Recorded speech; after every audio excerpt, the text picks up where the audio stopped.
shumë. Përsëri tashmë që jemi në studio për të vijuar jo telefonatat, po bisedën me mikun, do të quhet programit ton, zotin Akil Pano, pastorin Akil Pano. I dashur mirëmëngjes Aldo. Në këtë mëngjes ta quajmë të freskë këtë se ja ngrit temperaturën, me thënë drejtën, krahasuar me dje. Po, dje ishte çik më ftohtë. Dje unë lëvizja me motor, edhe dje dole pa përgatit për dalë në qytet, edhe ndjeva goxha ftohtë. Po gati për grip. I dashur pastor, po flisim me njerëzit sot, domethënë që është një pyetje në fakt goxha e përgjithshme që ka pluse, ka pro, ka dhe kundër. Domethënë, pyetëm njerëzit sot që gjithçka është e shkruar, se e kanë qejf njerëzit, dhe përdorin të shprehjen, e ka shkruar Zoti pa. Apo çfarë mbjellim korrim neve? Sigurisht, domethënë që afërmendsh është e ndërthurur, pa diskutim gjëja, nuk është kaq e thjeshtë. Por ajo që më bën shumë përshtypje, janë telefonatat e brezit, si do ta quhet vjetër, po të rritur pak në moshë, të cilët vazhdojnë me shprehjen e ka shkruar Zoti. Do të ndalesha me ty tek të rinjt. Tani fal angazhimit të djalit tënd në politikë, besoj që këto kohë ke marrë pjesë. Domethënë nuk kanë ardhur në kish, por ke shkuar ti tek te njerëzit. Tani për të marrë të rinjt në besim, duket sikur i futën një andrrall që ata se kanë menduar, sepse ai i riu, ma dëgjojnë që logjikën, ai i riu është i ri për së mbari, kur ndjek, kur është i ndershëm, është punëtor, ka një synim të qartë etj. Domethënë, ka nevojë ky njeri për besim, sepse ai po ndjek paraqitjet e vet. Atëherë para fare një herë, sepse nisët në një dimension shumë filozofike, po. Dimensioni i parë është pra filozofike për mëngjesin. Fati dhe përgjegjësia njerëzore. Pra ky është dimensioni filozofik që trajton Agustini, Thomas Aquinas si. Kjo është ato pyetjet e fshehura për të dalë tek të rinj sot, dhe mbrimi një herë atje. Pra në një dimension Zoti ka shkruar fatin ton në raport me kur ne hym në këtë botë, kur lindim, nuk e caktojmë ne apo jo. As prindrit tanë nuk e caktojnë, sepse ata nuk kanë caktuar as hyrjen e tyre në botë. Te ky botë kuptim ne hym kur s'kemi përgjigje. Jo. E bëj kështu ka shkruar Zoti. Apo jo? Jo, sekond. Unë po ju thoja që janë disa gjëra në jetë të cilat ne nuk i caktojmë apo paracaktojmë me ndërhyrjen e vullnetit ton njerëzor, madje as me vullnetin e prindërve apo gjyshërve tan. Për shembull, baba im Kristofori ndjer, bashkë me Lolën, që u dashuroi këtu, mama ime ka pas fëmijë këtu ke Pazari i Ri, gjyshim. Ata lindën në Tiranë në kohën kur ata lindën, por nuk e caktuan ata ditën e hyrjes në botë. Madje as prindrit e tyre nuk e kishin bërë. Nëse ne do të shkojmë, do të ikim hapat në mënyrë prapa vepruese deri tek primatët tan, Adami dhe Eva, asnjëri prej tyre, as Adami dhe Eva nuk caktoi ditën, kohën, vendin ku do të lindnin në këtë botë. Pra, në një dimension fati është shkruar për disa çështje kryesore, pra kur hym në këtë botë dhe kur dalim prej saj. Ditët tona janë caktuara, janë numëruara. Tani brenda ditës parë të hyrjes në këtë botë, deri ditën kur largohemi nga kjo botë, e gjitha është përgjegjësi njerëzore. Që do thotë, është përgjegjësia e prindërve që të rrisin një fëmijë të mirë, të edukuar, ta nxjisnin dhe ta mësojnë që të mos jetë dembel, ta mësojnë dhe ta nxjisnin që të kulturalizojë virtytin, vlerat, besnikërinë, përkushtimin, të jetë i drejtë me veten dhe me të tjerët. Dhe ky fëmijë duhet të jetë përgjegjës për veprimet, vendimet që ai merr në jetë. Pra, Zoti cakton gjërat kryesore në jetën tonë, pra kur hym dhe kur dalim nga kjo botë, natyrisht njerëzit me të cilët ne takohemi, nuk i cakton rastësia, por janë të caktuara nga qielli, janë të caktuara nga një dimension shpirtëror i jetës. Ndërsa vendimet që ne i marrim si rrjedhoi e maturisë apo i maturisë tonë. Si rrjedhoi paketës son personale. Pra domethënë ka një lloj ndërthurje, nuk është një ndërthurje pra. Dhe kjo ndërthurje nuk është e paqëllimt. Pra Zoti kërkon në këtë dimension që së bashku me njeriu të ndërtojë një botë më të mirë. Në të kundërt, atëherë nëse njeriu nuk do të kishte asnjë rol, i bie që faji për gjithçka që shkon keq në këtë botë jetë i Zotit, por në fakt nuk është kështu.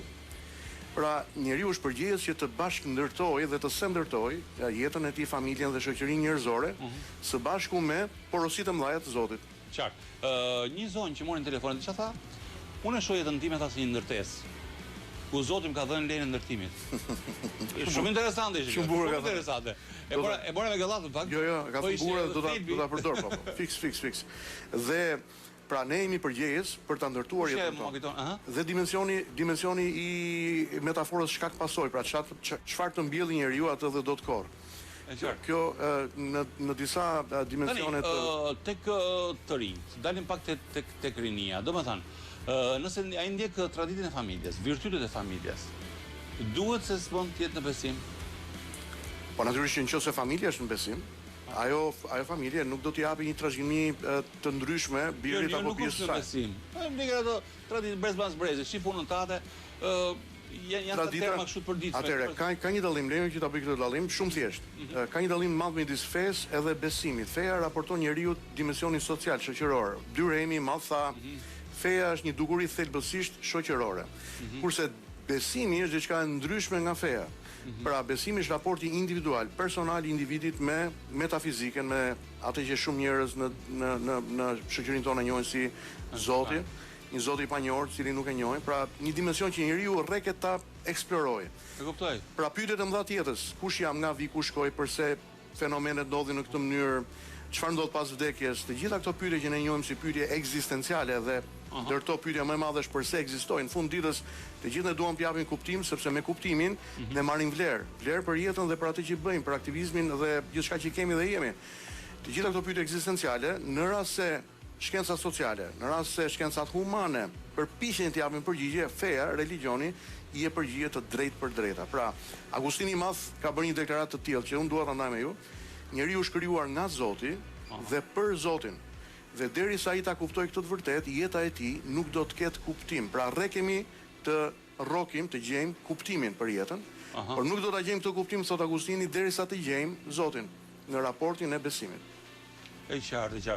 Mendoni ju që feja duhet futet në shkollë? Besimi, s'do them feja. Besimi. Unë mendoj që kultura e besimit duhet futet në shkollë, por jo feja në raport me idenë e praktikës fesë, sepse në të kundërt atëherë nuk do të kishim institucione edukimi, por do të kishim institucione fetare. Pra, në kishën një unë shkoj shoh mjaft të rinj. Shoh të rinj, okay, vinë, bëjnë ato rritet e lutjes e tjera, të dielën. Dhe kaq. Ku janë ata të rinj gjatë javës? Është vërtet. Është shumë vërtet. Do të thënë, po kthehet në mod apo çfarë? Ka parë të rinë me tuta, që vinë, okay, do të thuash ti s'është gjë, dakor, po. Është një përpjekje e madhe për qenien njerëzore që të vendosin në praktik mësime të mëdha që mëson besimi, pra mëson religionin. Dhe betejë e madhe nuk është të dielën me ardhmë kish. Betejë e madhe është me jetu të hënën si besimtar, të martën, të mërkurën, të shtunën. Po, do të thënë, ka shumë pjesëtar të stafit të në klan që po shoh, që mbaj Ramazan. Okej, është muaji i madhëshëm i Ramazanit, pa diskutim. Dhe okej, shohim Miller, spet bravo, të lumt, etj. Po kaq. Deri këtu, do të thënë, pjesën tjetër vazhdojnë të më qenë. Por kjo nuk do thotë që njeriu duhet ta hedh fen si diçka të pa nevojshme, të rëndësishme. Se merret besimin, por në një tas të madh me qumësht, ti merr vetëm majkën. Por çfarë është e rëndësishme është për të thënë këtë që përgjegjësia e madhe e çdo njeriu është që të praktikojë mësimet e mëdha të besimit, të fesë. Në këtë rast, në krishterim, nëse shkojmë te krishterimi, ne do të shikojmë që Jezusi i Nazaretit tha, duhet të afërmin tënd si veten tënde. Madje duaj armikun të, nëse dikush godet në njërin anë, kthej anën tjetër, lutu për ata që përndjekin, beko ata që mallkojnë. Historisë natyre, por e gjithë ideja është nuk je besimtar nëse thjesht kënaqesh me faktin që ti shkon kish një herë në javë. Besimtari i vërtetë është ai që praktikon mësimet e Zotit në jetën e tij të përditshme. Është e nevojshme të ketë kaq shumë fe për të njëjtin besim. Domethënë, besojmë në Zot. Okej, rruga është ndryshme. Krishti, Muhamedi, ka dhe tjerë që s'po mi ndërmend tani, po.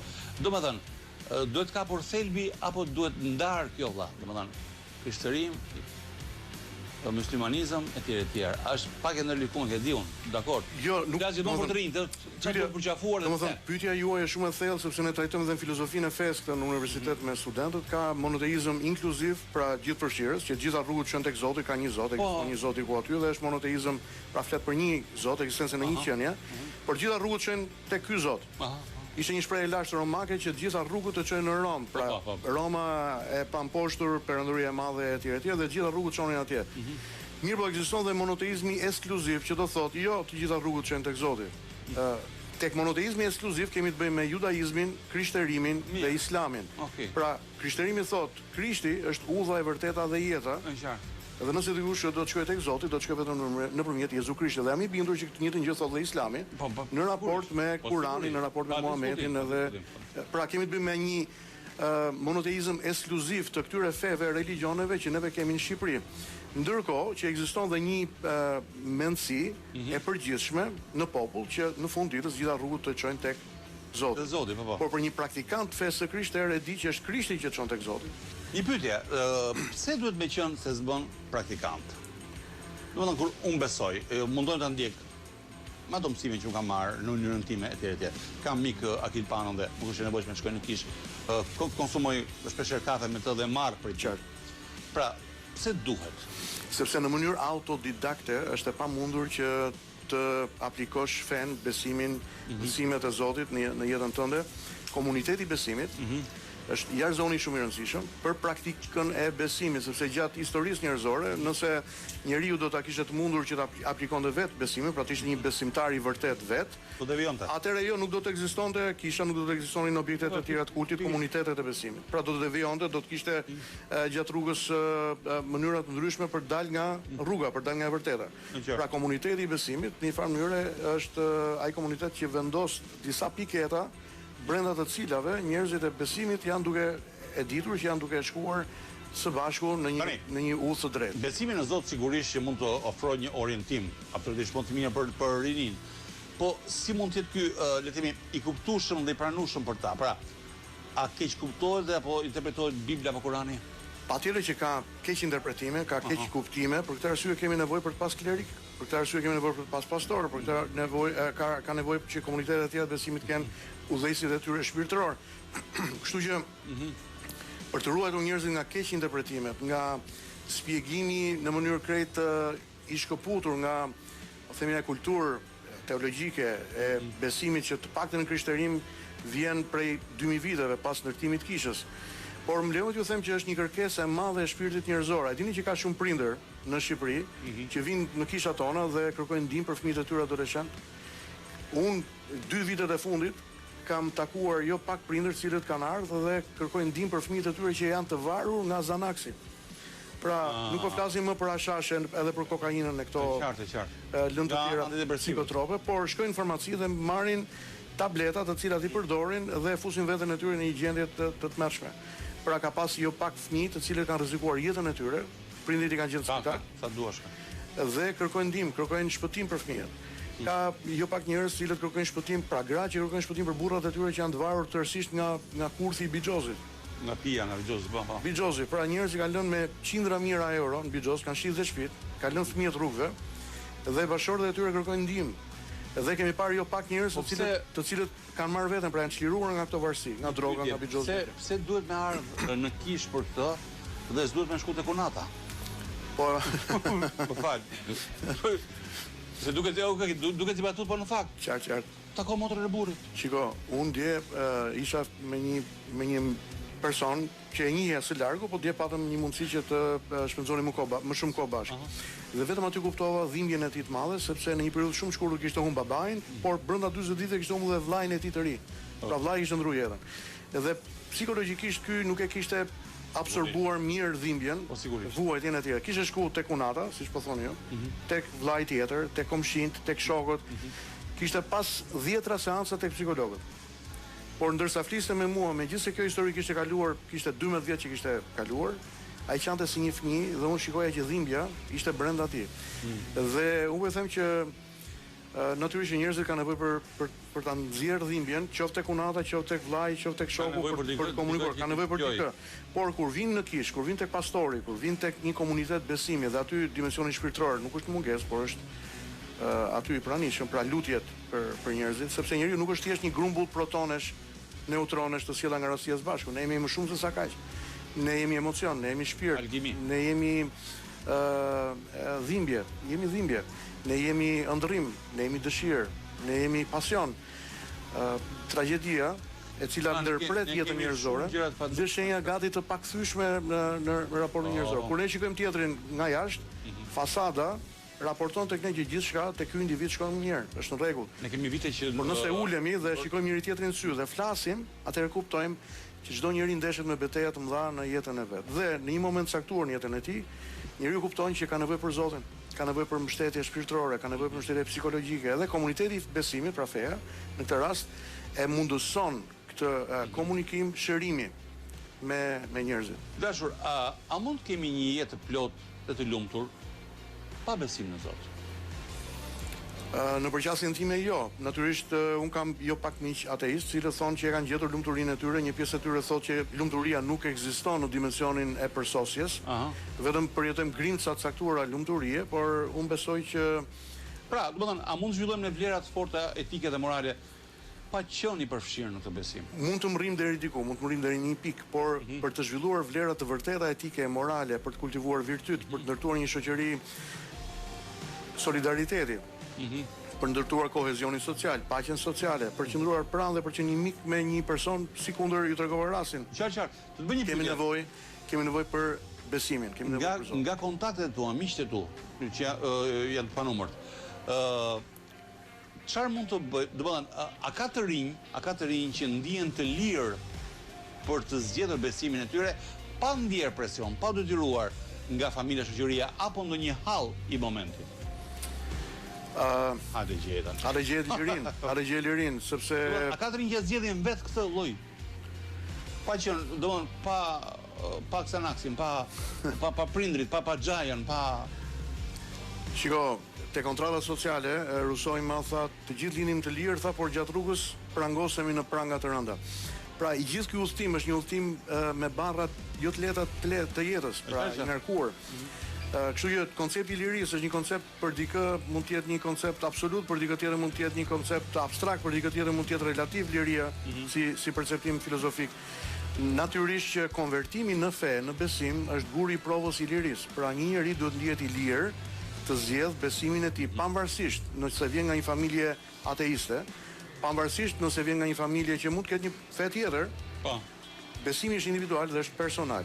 Natyrisht që nuk jemi të lirë në dimensionin e përsosjes së perceptimit të lirisë, por Zotin dhe besimin duhet ta zgjedhim të lirë. Pra duhet ta zgjedhim të çliruar nga gjithçka që ne na rrethon dhe na mbështet. Pra në brezat e kaluar dikur thuaj që shiko, një numër doktori, një numër avokati mbaje sepse gjithmonë të duhet.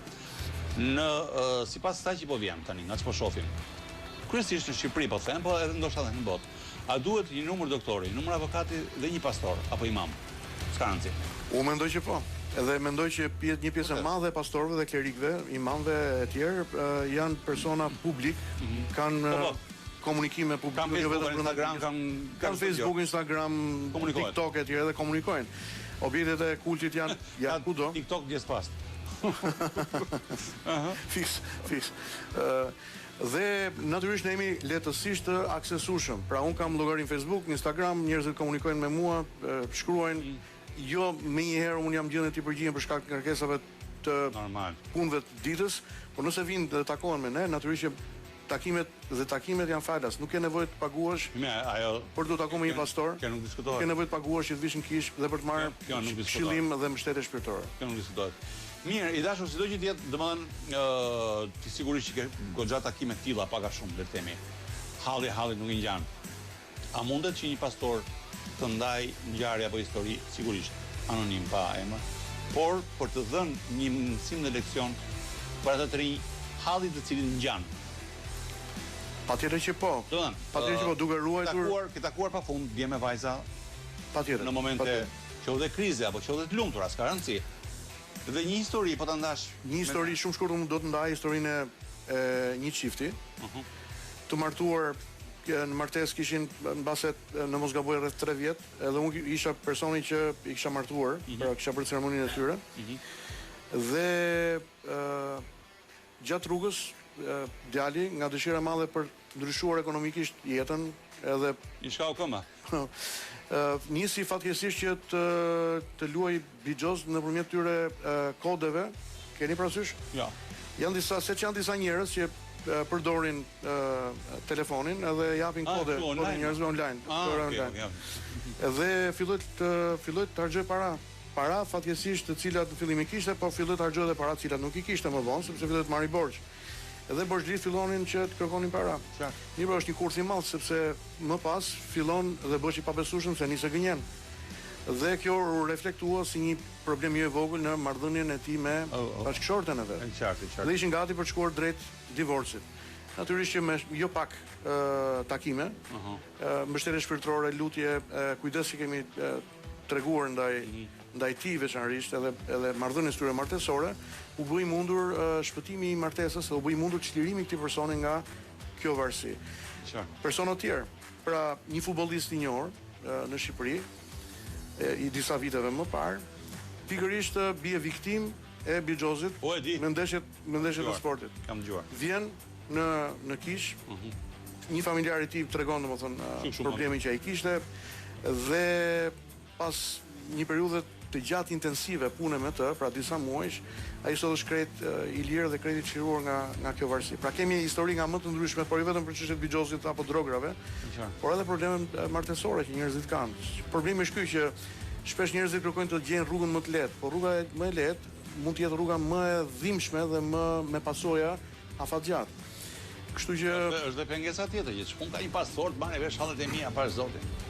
Jo, në këtë rast, Dhe kjo, mos haro. Është kjo, por në këtë rast kur rrin në një pikë njeriu që i ka provuar gjitha dhe shikon që jeta e tij po shkon drejt kaosit vazhdueshëm dhe drejt fundit, atëherë shikon si një zgjidhje nevojën për të ardhur tek një pastor apo për të ardhur në një komunitet besimi, për të folur dhe për të ndarë hallin dhe problemin që ka. Njerëzit thonë mos të rënd halli, pra dhimbja, problemi. Por nëse përballesh me problemin dhe shikon që vetë nuk e zgjidh, atëherë ke nevojë për njerëz të cilët kanë integritetin, që këtë ngjarje, këtë histori mos ta hapin në komunitet dhe mos flasin me njerëz të tjerë, por të jenë bekim për ty dhe të të ndihmojnë që ti dalësh me ata në anë. Gjithmonë i dashur pastor më kujtohet ajo ngjarja që dikush ran lum dhe po mbytej. Besonte në Zot, pa diskutim. Besonte në Zot goxha. Erdhi një person, kaloi një person me vark aty. Atë tha, zgjati dorën. Po. Kështu që edhe kjo histori, edhe kjo domethënë prapë me prirur të them që Zoti të jep shenjat. Puna është i lexon apo jo? Absolutisht po. Domethënë lajmi i mirë është që ne jemi këtu. Pra ne jemi këtu. Okej. Dhe fakti që jemi këtu do thotë që ka një mundësi më tepër për ndihmë dhe për shpresë. Goodness of God është kënga me cilën do përcjell i dashur nga Cici Winans, besoj. Falenderoj. Absolutisht po. Des, mbaroj për ta. Shumë e mirë, shumë e mirë. Falenderoj shumë i dashur. Falenderoj. Dhe miru pjekshim shpejt. Me kënaqësi.